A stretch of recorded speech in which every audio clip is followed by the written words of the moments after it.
Pemirsa, pagi ini pemerintah akan menyikapi kasus oknum dokter yang melakukan pelecehan seksual. Tempat ini adalah oknum dokter PPDS. Kita akan perbarui informasi dari Kementerian Kesehatan Republik Indonesia. Ada rekan Zinedine Duhan. Duhan, silakan. Ada informasi baru apa dari sana? Ya, Indi dan juga pemirsa, hingga saat ini memang konferensi pers terpantau masih belum dimulai, meskipun ini menurut jadwal dan informasi yang kami dapatkan ini harusnya dimulai sejak pukul 9.00 waktu Indonesia bagian Barat. Nah, sembari menunggu konferensi pers ini dimulai, saya akan mengajak Anda untuk berbincang ini bersama Kepala Kantor Komunikasi Publik Universitas Padjadjaran, ada Pak Dandi Supriyadi. Selamat pagi, Pak. Ini kan dalam kasus oknum dokter PPDS yang melakukan pemerkosaan di Rumah Sakit Hasan Sadikin. Ini kan merupakan mahasiswa dari Unpad. Sebentar, kami ingin mengonfirmasi itu terlebih dahulu. Apakah betul, Pak, ini merupakan mahasiswa PPDS atau yang sedang menjalani pendidikan di Fakultas Kedokteran Universitas Padjadjaran? Baik, saat ini sudah bukan ya. Artinya ya setelah tidak sampai 24 jam dari saat kejadian itu sudah ada laporan. Begitu sudah ada laporan itu langsung diskors. Saat itu juga ya. Jadi memang tidak langsung diputus statusnya, tapi kita skors dulu untuk sambil menunggu proses kan. Tidak bisa cepat juga tuh si surat SK pemutusan studinya. Nah, hingga sejauh ini proses atau langkah yang dilakukan oleh Unpad terhadap pelaku sendiri sudah apa saja Pak yang dilakukan? Jadi setelah skors ya itu langsung diadakan sidang etika di Fakultas Kedokteran, kemudian dikeluarkan surat pemutusan studi langsung atau DO ya, drop out begitu, dan selanjutnya kita serahkan langsung ke pihak wajib sebenarnya. Jadi segala proses pembuktian, proses hukumnya itu kami langsung berikan ke pihak yang berwajib, ke kepolisian. Sementara sistem sistem pembelajarannya sudah kami hentikan untuk yang bersangkutan. Ya. Ini kan Pak disinyalir juga memang ada gangguan dari segi mental terhadap oleh pelaku seperti yang dialami oleh pelaku, sehingga pelaku melakukan pemerkosaan terhadap pendamping pasien yang saat itu diminta untuk melakukan transfusi darah. Nah, apakah sebelum dilepas ini mahasiswa PPDS dilepas ke rumah sakit seperti itu, sebelumnya sudah ada pengetesan mental seperti itu, Pak? Sebenarnya secara prosedur itu sudah ada ya. Pasti ada lah. Selain ujian masuk itu ada juga ujian psikotes ya, psikologi itu selalu ada. Dan untuk kasus ini memang tidak terdeteksi ya pada saat proses masuk menjadi mahasiswanya, tidak terdeteksi. Dan secara observasi pemantauan perilaku pun tidak kami lakukan karena yang bersangkutan sebenarnya termasuk mahasiswa baru. Seperti itu. Ya. Terima kasih Pak Dandi untuk informasinya ya. Ini dan juga pemirsa, saat ini di belakang saya sesaat lagi konferensi pers akan segera dimulai dan kita akan sama-sama menyaksikan statement yang dilakukan oleh Kementerian Kesehatan dan juga beberapa pihak terkait, termasuk juga dari Kemendikti Saintek dan juga Rumah Sakit Hasan Sadikin dan Universitas Padjadjaran. Indi.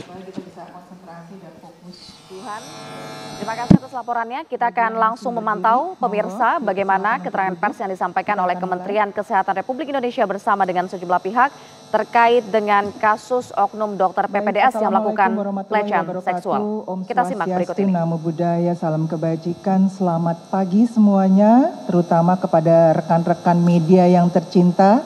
Semoga semua dalam keadaan sehat walafiat. Sebelumnya kita panjatkan puji dan syukur kepada Tuhan Yang Maha Esa dan berkat limpahan kasih-Nya kita dapat berkumpul pagi ini dalam situasi yang sehat, dalam situasi yang mudah-mudahan selalu gembira dalam acara konferensi pers. Kita tahu bahwa merespon pemberitaan hangat yang sedang berkembang di ruang publik saat ini terkait dengan dugaan pelanggaran dan disiplin oleh tenaga medis. Oleh karena itu hari ini saya Wiwit dari Kementerian Kesehatan bersama dengan Kementerian Pendidikan Tinggi, Sains dan Teknologi, RSUP Hasan Sadikin, Universitas Padjadjaran, melaksanakan konferensi pers dengan tema pembenahan PPDS, RSUP Hasan Sadikin, dan juga Universitas Padjadjaran. Dan kegiatan ini dimaksudkan untuk memberikan penjelasan yang komprehensif terkait dengan upaya perbaikan kolaboratif dalam tata kelola pembinaan dan pengawasan PPDS. Dan saat ini sudah hadir di samping saya, dalam daring ada Menteri Kesehatan Bapak Budi Gunadi Sadikin, kemudian Mendistek Saintek ada Prof. Brian, kemudian ada Dirjen Dikti Saintek, Prof. Ahmad Najib, dan yang hadir saat ini di luring adalah Ibu Irjen Kemenkes, Ibu Murti Utami, kemudian Dirjen Keslan, Dr. Ashar Jaya, Dirjen SDMK, Ibu Yuli, SKM Bidang DSO, Dr. Kirana, mungkin ada di daring, kemudian Karokom, Bapak Aji Muhawarman, Dirut RSHF, Dr. Rahim Dinata Marsidi, Irjen Dikten Saintek, Dr. Katarina Mulyana, Dirjen Dikten Sain, tadi di daring, kemudian Rektor Unpad, Profesor Arif, dan Inspektorat Investigasi, Bapak Albertus Agus. Baik, untuk yang pertama, kita akan dengarkan penjelasan dari Bapak Menteri Kesehatan, Bapak Budi Gunadi Sadikin. Silakan Bapak.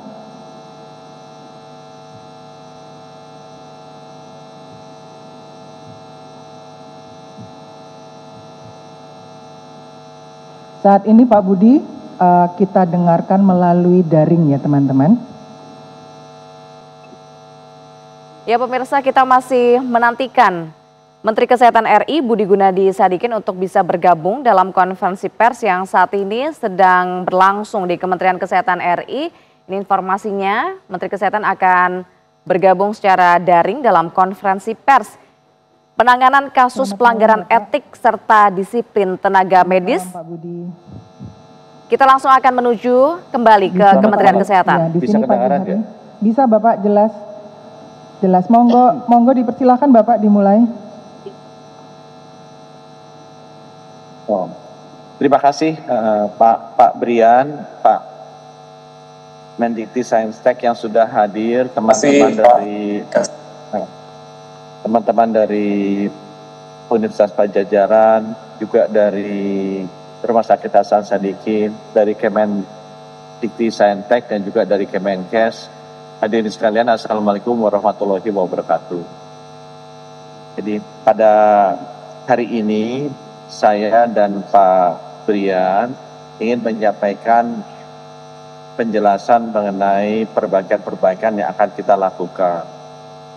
Berdasarkan kejadian-kejadian yang berulang terjadi mulai dari Semarang, Bandung, Jakarta, Manado, dan Medan terkait dengan para peserta program pendidikan dokter spesialis atau PPDS.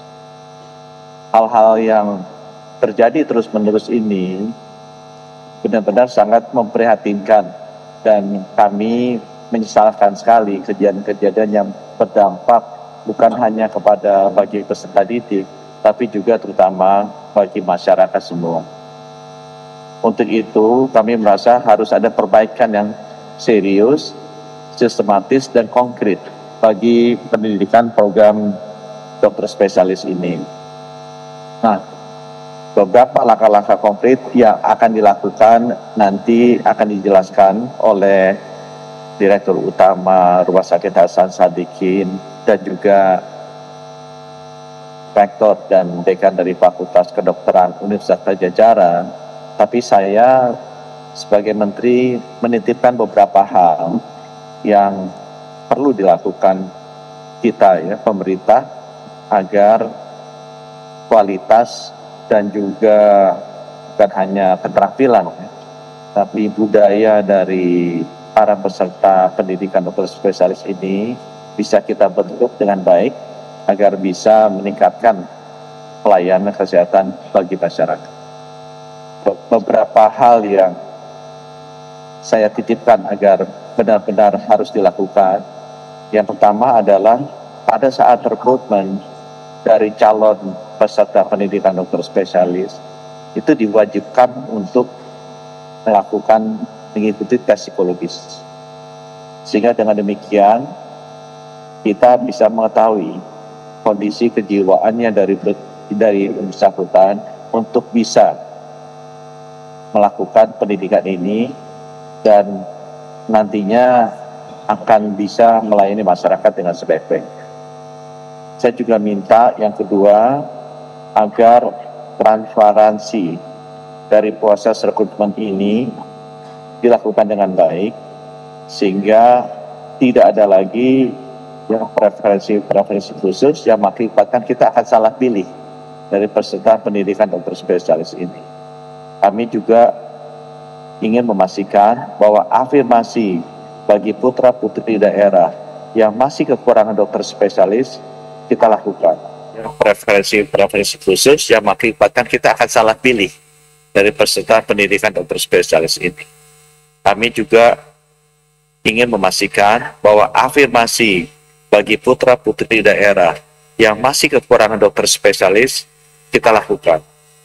Karena kita sudah hampir 80 tahun mereka, distribusi dokter spesialis ini selalu bermasalah. Karena memang kebanyakan yang masuk adalah bukan yang berasal dari tempat-tempat yang akan perlu diisi. Sehingga perlu sekali afirmasi bagi putra-putri daerah untuk mengisi formasi dokter-dokter spesialis yang banyak sekali kosong di kota-kota di luar Jawa. Yang kita ingin pastikan, saya titip yang ketiga, adalah kami banyak mendengar bahwa pendidikan dokter spesialis yang dilakukan di rumah sakit itu tidak dilakukan langsung oleh konsulennya, tidak dilakukan langsung oleh gurunya, tapi dilakukan oleh seniornya, oleh kakak kelasnya. Sehingga ini tidak benar-benar memberikan kualitas yang kita inginkan, dan baik dari sisi keterampilannya maupun dari budaya kerja.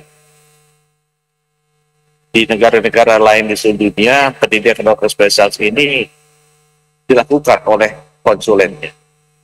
Dan ini yang kita lihat perlu perbaikan, dan itu harus disertai juga dengan logbook yang digital yang menggambarkan bahwa benar-benar konsulennya lah yang mengajar para dokter-dokter muda ini, bukan senior, bukan chiefnya ya. Yang saya dengar banyak sekali yang ngajar ini malah bukan konsulennya, tetapi senior.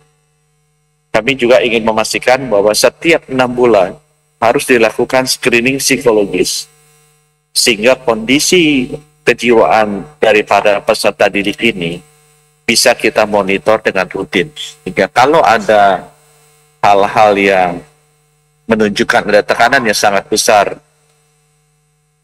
di mental mereka, bisa kita identifikasi dengan lebih dini. Terkait dengan pelayanan di rumah sakit, saya juga meminta agar disiplin jam kerja bagi para peserta didik ini dilakukan tanpa kecuali. Kami mendengar bahwa para peserta didik dokter spesialis ini dipaksa bekerja luar biasa. Banyak yang bilang katanya ini untuk latihan mental, tapi menurut saya terlalu berlebihan. Aturan-aturan mengenai jam kerja bagi peserta didik itu sudah ada dan seluruh dunia juga standar. Saya minta bahwa ini benar-benar dipatuhi. Kalau pun mereka harus bekerja overtime di satu hari, berikutnya harus libur. Karena beban yang kerja yang sangat tinggi kalau dilakukan terus-menerus akan sangat menekan kondisi psikologis peserta didik. Saya minta seluruh rumah sakit Kementerian Kesehatan yang melakukan pendidikan dokter spesialis ini secara disiplin mematuhi jam kerja dari para peserta didik. Kemudian yang kelima ya, untuk pelayanan yang saya juga minta dilakukan di seluruh rumah sakit Kemenkes adalah jaminan keamanan dan pengawasan bagi peserta didik. Saya sering sekali mendengar bahwa para peserta didik ini disuruh-suruh melakukan pekerjaan yang seharusnya tidak ada hubungan dengan mereka, ya, atau bukan merupakan tugas mereka.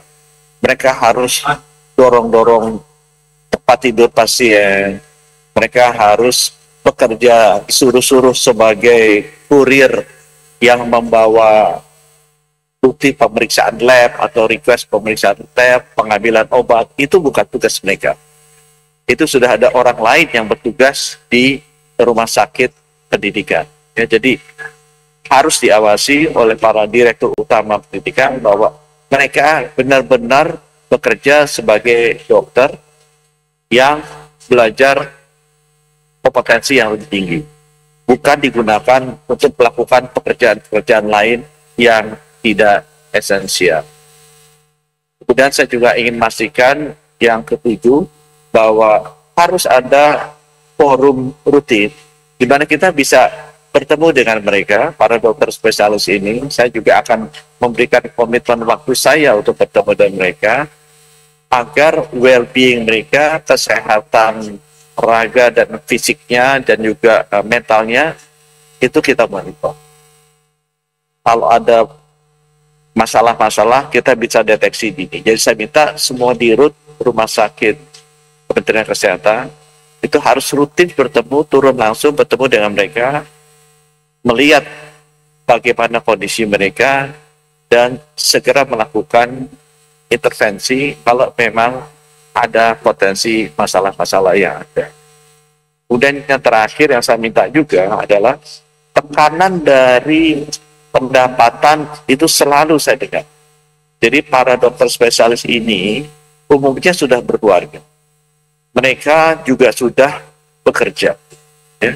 Sekarang mereka harus mengikuti program pendidikan dokter spesialis, tidak mendapatkan pendapatan, sehingga tekanan finansialnya besar sekali. Ya. Belum lagi mereka harus membayar. Nah, ini yang nanti saya dengan Pak Brian rencananya kita mau menata ulang bagaimana pendidikan dokter spesialis ini bisa kita lakukan sama standarnya dengan pendidikan dokter spesialis di luar negeri, ya, di mana mereka sebenarnya bukan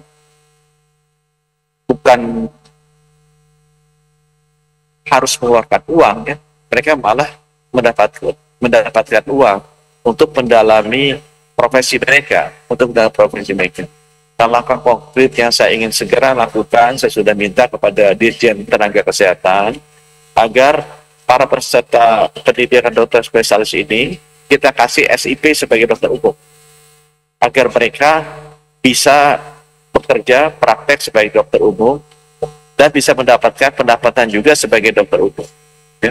Baik di rumah sakit pendidikan atau juga di luar jam mereka melakukan pendidikan. Itu sebabnya kenapa jam kerja sebagai PPDS harus diatur, agar mereka bisa melakukan pekerjaan dokter umum di rumah sakit pendidikan dengan SIP, bukan hanya sebagai PPDS, tapi SIP sebagai dokter umum, agar bisa mendapatkan penghasilan. Sehingga diharapkan dengan demikian, tekanan finansial yang luar biasa besar yang dialami oleh para peserta PPDS ini bisa kita kurangi. Saya harapkan bahwa langkah-langkah konkret ini bisa kita lakukan cepat dan terus kita monitor pelaksanaannya, agar itu tadi, ya, masalah yang serius, sistematis di pendidikan, program pendidikan dokter spesialis ini bisa kita atasi bersama-sama. Nanti kami akan minta teman-teman dari Rumah Sakit Hasan Sadikin dan Universitas FK Unpad untuk bisa menjelaskan perbaikan-perbaikan di sisi mereka. Tapi apa yang saya sampaikan tadi, saya harapkan bisa berlaku secara nasional di semua rumah sakit pendidikan Kementerian Kesehatan. Terima kasih atas perhatiannya. Wassalamualaikum warahmatullahi wabarakatuh.